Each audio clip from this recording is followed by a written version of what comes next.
आज के मनन में एक बार फिर से आप सबका हार्दिक स्वागत है। मित्र, आपकी प्रतिक्रियाओं के लिए मैं हृदय से धन्यवाद देता हूं कि निरंतर इन दैनिक मनन की कड़ियों से आपको लगातार आशीष मिल रही है। हम प्रभु का धन्यवाद करते हैं कि आज हम शाप विषय की 11वीं कड़ी में या 11वें एपिसोड में हम आ गए हैं। हम प्रभु का धन्यवाद करते हैं कि इन दिनों लगातार उसके वचन पर हम गहराई से विचार कर रहे हैं। बीच बीच में मन में विचार आता है कि विषय कुछ और लूं, लेकिन फिर यह लगता है कि इस सीरीज को चलने दूं, कम से कम एक दो और कड़ियों तक। तो मित्र, आइए अब चलते हैं आज के मनन में। रिक्वेस्ट है कि आज के मनन को ज़रूर पूरा पूरा सुनिए। पूरा पूरा सुनना बहुत ज़रूरी है अपने कॉन्सेप्ट को पक्का करने के लिए। 2-3 मिनट सुना या कुछ देर सुना फिर छोड़ दिया, ऐसे नहीं चलेगा। खाना आधा खा के थोड़ी उठते हैं। खाना खा लें पहले पूरा।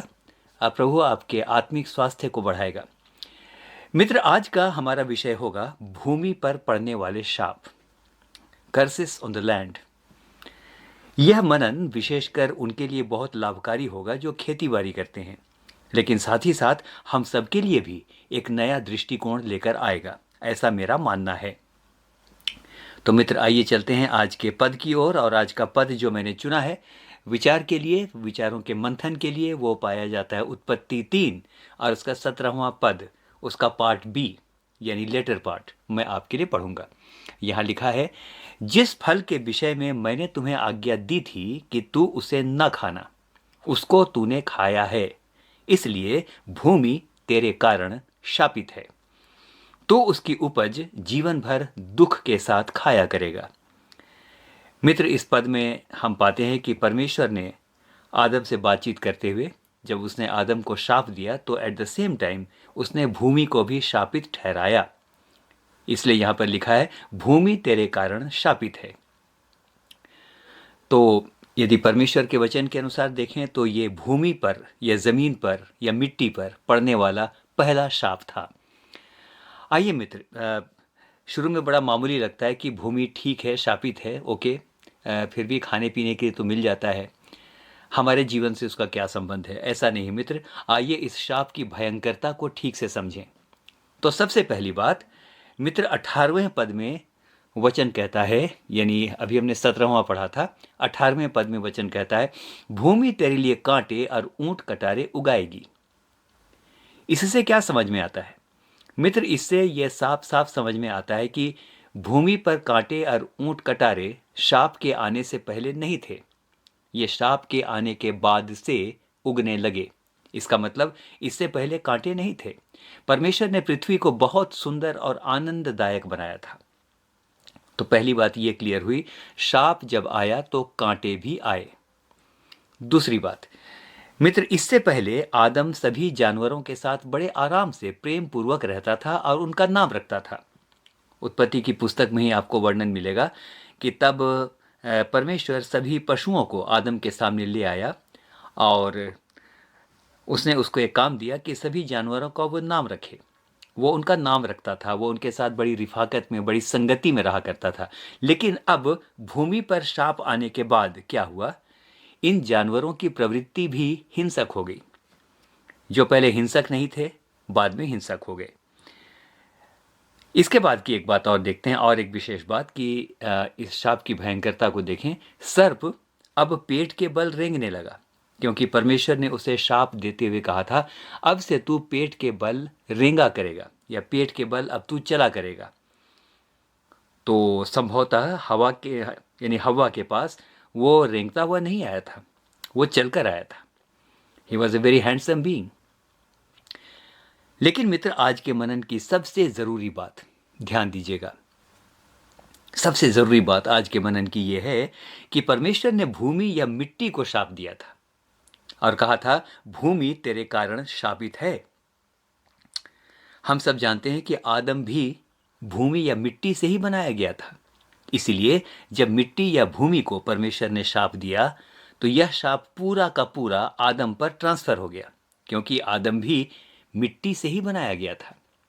मिट्टी ने कांटे उगाने शुरू किए, तो आदम या मनुष्य के जीवन में जो मिट्टी से बना है, रोग, दुख, कठिन परिश्रम, मृत्यु के कांटे उगने शुरू हो गए।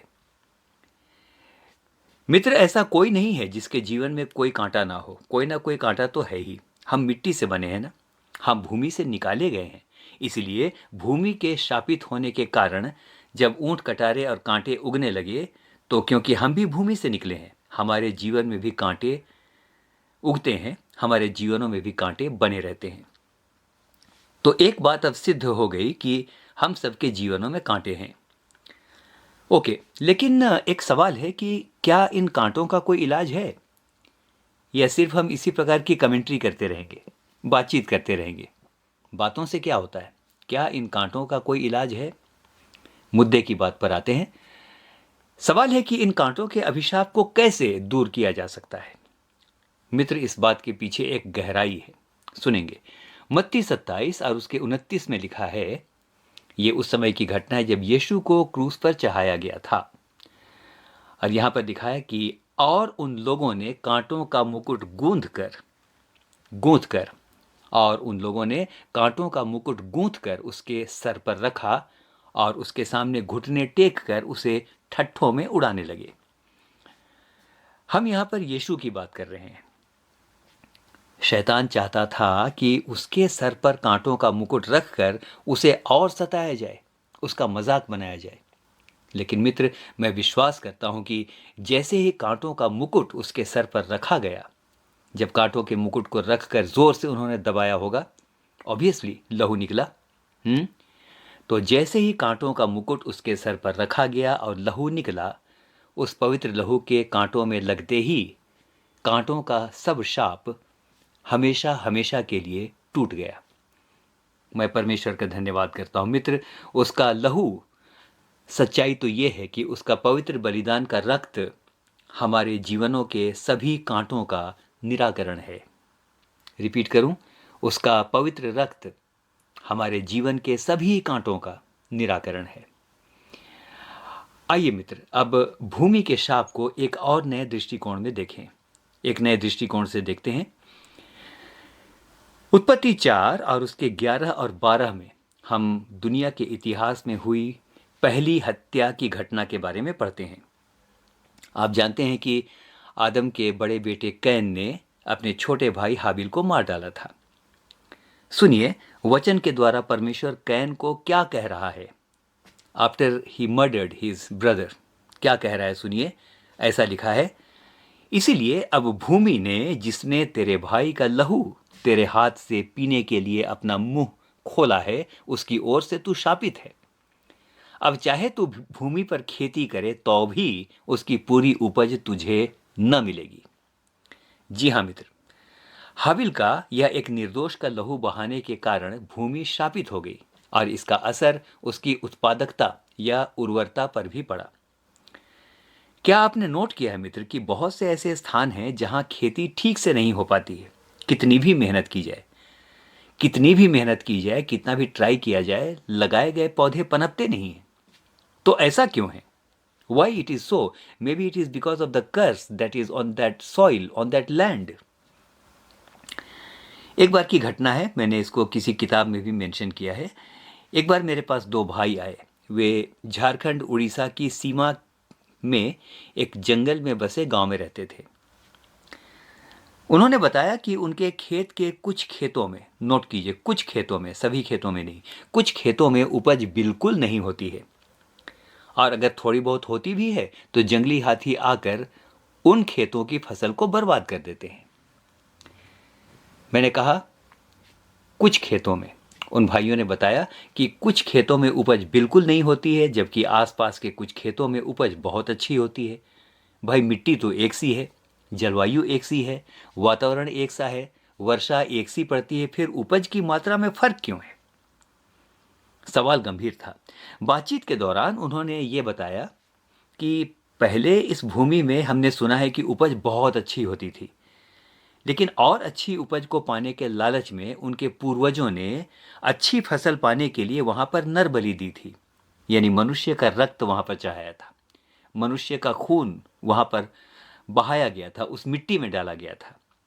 इस विचार के साथ या इस आशा के साथ कि मनुष्य का रक्त वहाँ बहाने से मिट्टी और ज़्यादा उर्वर हो जाएगी और ज़्यादा अच्छी फसल मिलेगी। मित्र उन ने बताया कि उस घटना के बाद धीरे धीरे वहाँ उपज होनी बंद हो गई, बहुत कम हो गई। और उन्होंने ये भी बताया कि अब तो भूमि ऑलमोस्ट ऑलमोस्ट अब बिल्कुल बंजर हो रही है। तो याद रखिएगा दोस्तों कि हत्या और निरपराध मनुष्य का लहू बहाने से भी शाप भूमि पर पड़ता है। आगे थोड़ा कंसंट्रेट करेंगे। वे भाई चाहते थे कि प्रार्थना की जाए ताकि उस भूमि का अभिशाप समाप्त हो जाए। तो क्या था, हम सब ने प्रार्थना की और जल को आशीषित किया और उनसे कहा कि अपने गांव जाकर इस आशीषित जल को विश्वास के द्वारा सकारात्मक भाव से अपने खेतों में छिड़क दीजिए और फिर फसल बोइए, बीज बोइए। मित्र कुछ समय के बाद उन भाइयों का फोन आया। वे बहुत खुश थे और वे बता रहे थे कि जब से विश्वास के द्वारा सकारात्मक मानसिकता के साथ उस जल को खेतों में छिड़का गया है, वहां की उपज और उर्वरता में जबरदस्त असर हुआ है और अब वहां खेती लहलहाने लगी है। मैं प्रभु का धन्यवाद करता हूं इस गवाही के लिए। आइए मित्र, अब इसी बात को हम नए नियम के पॉइंट ऑफ व्यू से देखेंगे, जो बहुत ज़रूरी है। ये हमने सुना पुराने नियम के शाप, जो हत्या के कारण या पाप के कारण जो भूमि पर शाप पड़ा, और जिस शाप का असर अभी तक हम देखते हैं। हम माथे की पसीने की कमाई ही तो खाते हैं। जितना कमाते हैं शायद उतना हम बचा नहीं पाते, उतनी उतनी उपज हमें नहीं मिलती। But now let us see this particular concept from the point of view of the New Testament. भूमि तेरे कारण शापित है, ऐसा परमेश्वर ने कहा था। अब हम विचार करेंगे नए नियम के कॉन्सेप्ट में भूमि क्या है। What is land in accordance with the concept of the New Testament? नए नियम में यदि आप देखेंगे मित्रों, तो नए नियम में भूमि कुछ और नहीं लेकिन मनुष्य का मन है। ओके, ये मनुष्य का मन है। आप कहेंगे कैसे? तो बताता हूं। बीज बोने वाले के दृष्टांत में हमें पता चलता है कि भूमि मनुष्य के मन की अलग अलग अवस्थाओं के बारे में बताती है। बीज तो ठीक है, सब कुछ ठीक है, लेकिन मन या जो भूमि है वो मनुष्य के मन को दिखाती है। तो देखें, कहीं 30 गुना, कहीं 60 गुना और कहीं 100 गुना अलग अलग उर्वरता। मनुष्य के मन की बात मैं यहाँ पर कर रहा हूँ। बीज बोया जा रहा है लेकिन कोई 100 गुना, कोई 30 गुना, कोई 60 गुना फलवंत हो रहा है। तो मैं क्या कहना चाहता हूँ? मैं ये कहना चाहता हूँ कि यदि क्रोध, ईर्ष्या, लालच, व्यभिचार और अन्य विकारों के कांटे यदि मन की भूमि में रहेंगे तो कभी भी हम अपने जीवन में आशीष की फसल को नहीं काट पाएंगे। मन या आत्मा कभी भी आशीषित नहीं होगी। शाप जीवन में पीछे पड़ा रहेगा, शाप आत्मा के पीछे पड़ा रहेगा। मित्र, मैं एक बात सोच रहा था। हमने अभी कुछ देर पहले यानी पुराने नियम के अनुसार देखा कि जब मनुष्य का रक्त, निरपराध का लहू जब भूमि पर बहाया जाता है तो भूमि पर शाप आता है।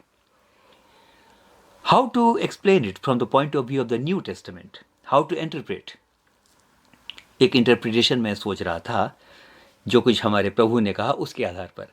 लिखा है, यदि कोई किसी स्त्री के बारे में मन से भी सोच ले या उस पर कुदृष्टि डाले, तो लिखा है वो उससे व्यभिचार कर चुका। वो करेगा ऐसा नहीं है, लिखा है अगर सोच भी ले तो वो व्यभिचार कर चुका। तो इसके द्वारा हमारे प्रभु ने क्या बताया कि सोचने या कल्पना की शक्ति बहुत है। यदि सोच भी ले तो व्यभिचार कर चुका। ये बात सिर्फ पुरुषों पर नहीं, ये महिलाओं पर भी लागू होती है। तो अब सवाल है कि यदि मन से किसी की मृत्यु या बर्बादी की कामना की जाए तो क्या यह हत्या नहीं है? अवश्य है। यदि सोचने मात्र से व्यभिचार हो सकता है तो किसी का अहित या अनर्थ चाहना भी एक प्रकार की हत्या है। हत्या भी मन से हो सकती है। और यदि मन की भूमि में निर्दोष का लहू बहाया जाए तो मन कभी भी क्रिएटिव, उत्पादक, प्रोडक्टिव और उर्वर नहीं रहेगा।